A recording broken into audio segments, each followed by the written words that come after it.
Olá a todos. Esse aqui então é a apresentação minha, do Lucas e do Matheus para a nossa proposta de projeto de MO 824, matéria da Unicamp. Então o nosso tema aqui vai ser sobre aplicação de GRASP e estratégia tabu em sistemas de compartilhamento de veículos. A gente vai estar aqui no decorrer da apresentação explicando um pouquinho o que é então esse problema aí do ride sharing, né, que é o sistema de compartilhamento. Vamos seguir depois uma apresentação do modelo matemático que a gente tem, a função que a gente está buscando aí como objetivo minimizar ela, né? Vamos falar sobre a metodologia proposta, a proposta que a gente tem para o nosso trabalho que vai ser feito durante a matéria, de projeto de conclusão da matéria. Depois vamos falar um pouquinho sobre as metodologias que tinham sido utilizadas, que vão ser substituídas pelas nossas metodologias propostas. E por último, como que a gente pretende avaliar um pouquinho aí os resultados desse nosso trabalho, né? Então, falando um pouquinho aí de como funciona o ride sharing, né? O ride sharing, então, a gente trabalha com uma lista de passageiros. Nós temos uma lista de passageiros que eles têm um interesse aí. Todo passageiro, ele vai ter uma determinada entrada. Essa entrada, ela é composta pela origem, né? Qual que vai ser a origem de um passageiro, onde que é o ponto de partida dele, qual que é o destino que ele está interessado em ir, é o destino D, e um intervalo ali, né? Um tempo T1 e um tempo T2 que esse usuário tem que fazer esse trajeto, né? Da origem até o destino dele. Vão ser nesse problema, então, tipo, a origem e o destino são o que a gente chama de nodes, né? A gente trabalha com cidades, então como se a gente tivesse uma cidade de origem, uma cidade de destino. Pode ser trabalhado também de outras maneiras, a gente pode trabalhar de maneira mais genérica também, considerando como um ponto da cidade e tudo. Mas então a gente tem um node aí representando a origem, o destino e de passageiros aí interessados em fazer esse trajeto. E temos então os motoristas, né? Os motoristas, eles têm também a sua própria origem, seu próprio destino, né? Um ponto de saída e um ponto de chegada final daquele motorista. Também tem um intervalo de saída e um intervalo de chegada, né? O horário que aquele motorista ele sai, ele irá começar a operar e vai finalizar as operações dele. E um limite de requisições, quantas requisições aquele motorista ele trabalha. Até no nosso projeto aqui que a gente está atuando, a gente trabalha com um número limitado de requisições, existem maneiras mais dinâmicas de trabalhar com ride sharing, aceitando novos passageiros enquanto está rolando uma viagem, alguma coisa assim, mas por enquanto a gente trabalha bastante com a limitação mesmo do veículo que aquele motorista estiver utilizando. Então, a gente tem os carros cheios, quando o carro está cheio, a gente atingiu aquele limite daquele motorista. E o que o algoritmo faz, então, é uma atribuição. Então, a gente tem os passageiros que têm um determinado interesse de origem e destino, e a gente tem os motoristas, também tem suas origens, seus destinos, os trajetos que eles podem fazer, e a gente tem ali, então, dois resultados possíveis no momento que a gente está fazendo uma atribuição. Uma delas, então, é fazer a atribuição ali, né, de um passageiro, criando uma rota ali, né, que respeite todos esses horários, os intervalos que a gente falou que tem ali, que um passageiro tem, que o motorista tem. Então, a gente respeitar esses intervalos, respeitar as origens, os destinos e a capacidade do veículo daquele motorista e fazer esse match, fazer essa atribuição entre um passageiro e um motorista. Mas também existe a possibilidade de aquele passageiro não se enquadrar em nenhum dos motoristas por N motivos, por não respeitar algumas das restrições impostas pelo nosso problema, né? E daí, nesse caso, a gente adiciona uma pequena penalidade. A gente vai estar mostrando um pouquinho melhor ali no modelo matemático como funciona essa penalidade, mas uma penalidade caso aquele passageiro não seja acomodado em nenhuma das viagens. Então, esse é o modelo matemático, essa função que a gente está buscando aí minimizar, né?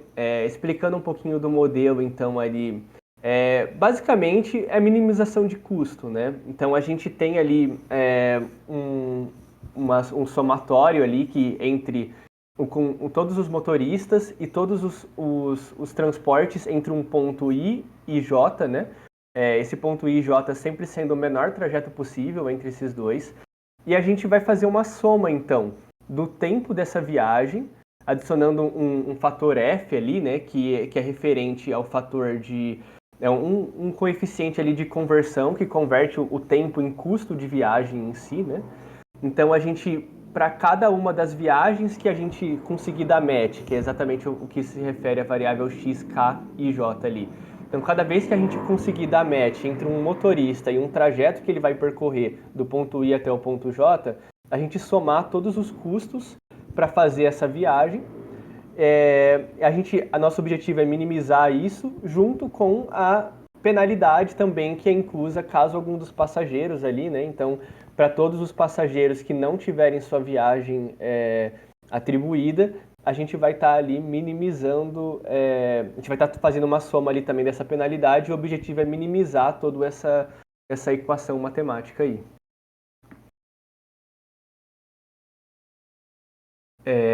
As metodologias propostas, então. A gente tem algumas propostas que a gente pretende aplicar dentro desse problema do ride sharing. A gente vai falar um pouquinho daqui a pouco sobre qual que é a metodologia atual, mas basicamente a gente tem a ideia de estar aplicando o GRASP, né? O GRASP, para quem não sabe, ele é um padrão, né? Uma meta heurística que a gente pode estar aplicando como solução ali, em que a ideia é basicamente a gente trabalhar ali com uma que a gente chama de RCL, né? Que é a lista restrita de candidatos. Então a ideia é a gente criar essa lista restrita de candidatos utilizando a metodologia do GRASP e também explorar um pouco diferentes metodologias que a gente pode aplicar no GRASP, né? O GRASP tem o que a gente chama de técnicas alternativas de implementação. Existem algumas técnicas diferentes. A gente citou aí nessas slides algumas delas, tipo o Reactive GRASP, o Random Plus Grid e o Popping Construction, são 3 dessas metodologias e que a gente pode estar explorando aí durante esse trabalho. E o objetivo é justamente criar soluções utilizando as diferentes metodologias para a gente ter depois um grau de comparação com a solução atual e entre as diferentes metodologias a gente ser capaz de ir vendo os impactos que a aplicação de cada uma delas trouxe para a nossa solução, né? E a mesma coisa a busca tabu. Em seguida da aplicação então da meta heurística ali, a gente aplica uma busca tabu ali para estar aprimorando a nossa solução final, né? Isso também faz parte da metodologia original. Mas daí a ideia é que a gente passe não só a aplicar a busca tabu padrão ali também, mas também busque algumas abordagens diferentes dela, como por exemplo ali o probabilistic tabu search, né? Que é a aplicação ali de uma certa probabilidade, de uma certa adicionando ali uma certa aleatoriedade ali na hora da nossa de conferir os vizinhos para estar buscando uma solução melhor, ou também da intensification by restart, é outra proposta também em que a gente vai analisando ali e restartando a nossa solução, buscando um resultado melhor também.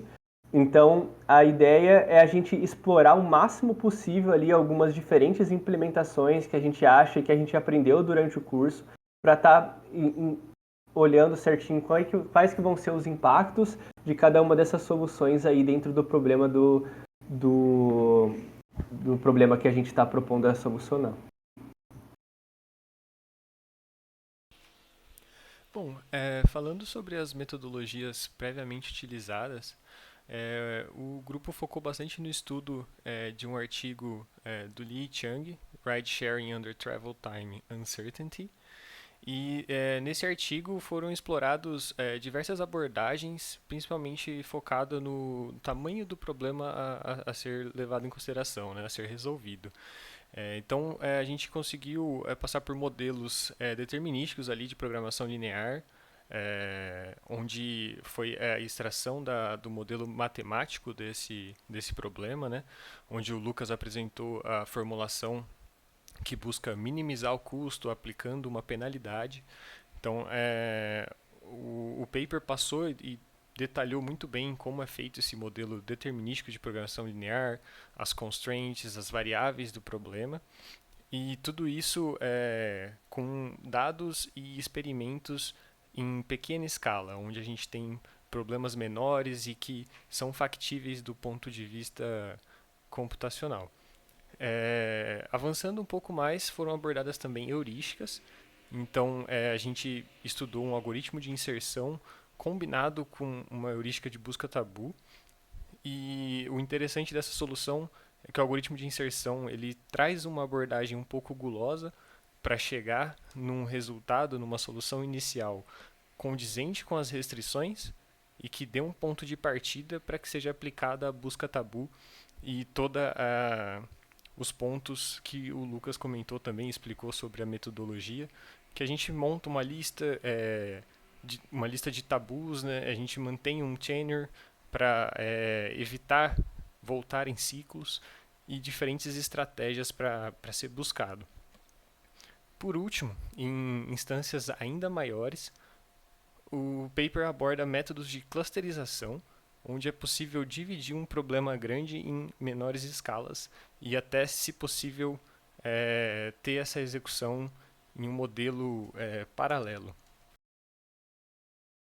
E para esses métodos de clusterização, foram abordadas duas formas diferentes. A gulosa, onde os passageiros eram agrupados ali com os motoristas mais próximos, e o método Caminhs, também, que é um método um pouco mais elaborado, onde foi focado nos passageiros, o agrupamento dos passageiros em diferentes clusters, e depois feito a combinação de maneira sequencial com os motoristas restantes.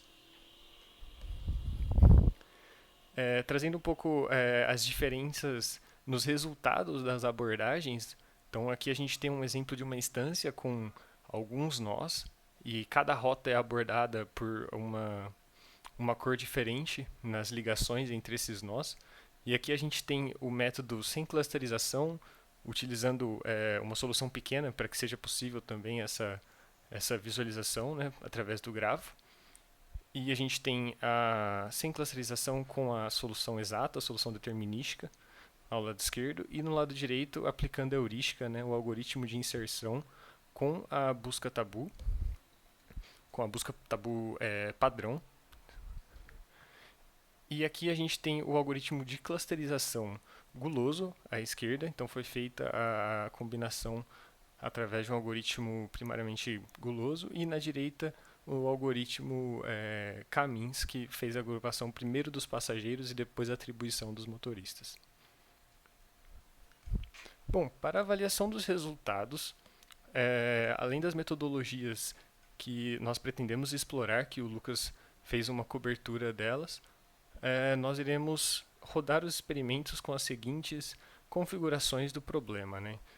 São 3 parâmetros, principalmente: os nós, os motoristas e o tempo de CPU. E aqui um detalhe importante: os motoristas eles têm uma relação 1 para 1 com as rotas, né? Então, dado um motorista, é adicionado uma nova rota no problema. E aqui os valores a serem aplicados para nós variam entre 16 e 101 nós. Motoristas variam entre 2 e 10. E o tempo de CPU em minutos desde 5 até 60, até 1 hora ali para rodar os problemas. Esses valores foram fortemente baseados também no artigo, né, onde a gente vai conseguir, de maneira eficaz, comparar os resultados obtidos, a gente fazer uma relação por estar utilizando as mesmas instâncias e apenas os métodos diferentes, as heurísticas diferentes. Então a gente vai ter uma boa comparação em relação ao custo e tempo de processamento utilizado. E aqui as referências, então conforme eu mencionei, a gente focou bastante no primeiro artigo, do Lee e do Chung, onde aborda essas diversas formas de abordar o problema de ride sharing, né, através de clusterização, heurísticas e o modelo de programação linear, e outros materiais de apoio que abordam o GRASP, abordam o Tabu Search e também o algoritmo de clusterização do Caminhs.